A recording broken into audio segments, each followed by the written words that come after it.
Okay, good morning. Sa video na to, magbubukas ulit tayo ng panibagong unit natin. Meron tayong WE na Glock 34, silver yung slide, silver yung barrel, tapos black yung frame. Isa siyang Glock 34 na 4 series edition. So, siya ay custom na Glock 34. So, open natin.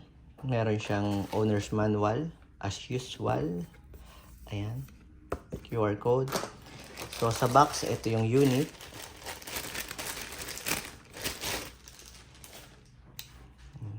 So, dahil Glock siya, like sa real steel, metal yung slide, polymer yung frame.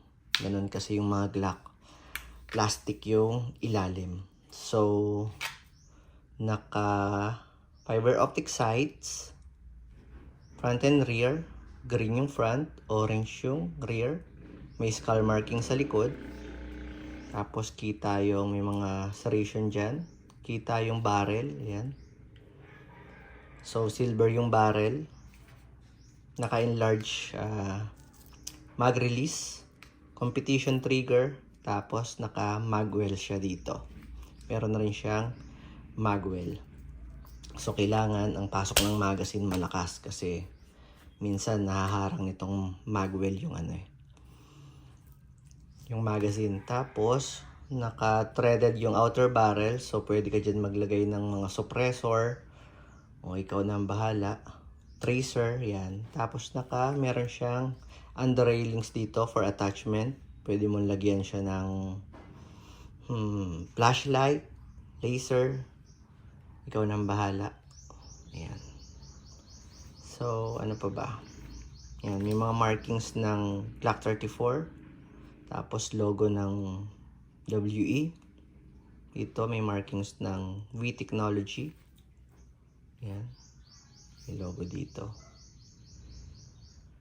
So, ayun. Sa box, meron siyang ano ba yung hayop na yun? Ito, magazine, metal. Tapos, dito to. Beaver tail. So, meron siyang kasamang beaver tail. Ayan, tsaka ito. May kasama siyang pin. So, para makabit mo to, kailangan mo tong sundutin para lumabas. Tapos, ito ang papalit mo na mas mahaba para umabot siya dun. Yan. Para pag naliliitan ka dun sa grip mo, kung gusto mo nakaganyan,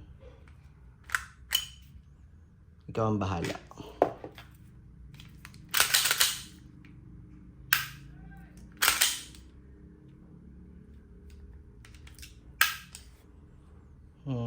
Okay, so test fire natin.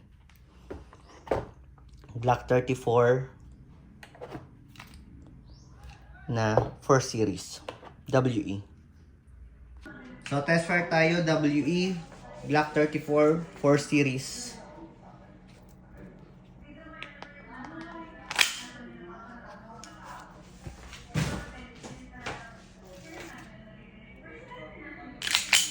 Firing.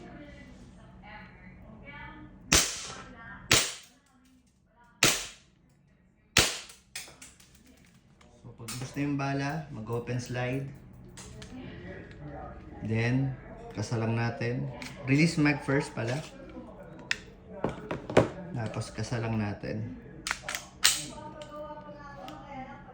Tapos, hammer down. Thank you.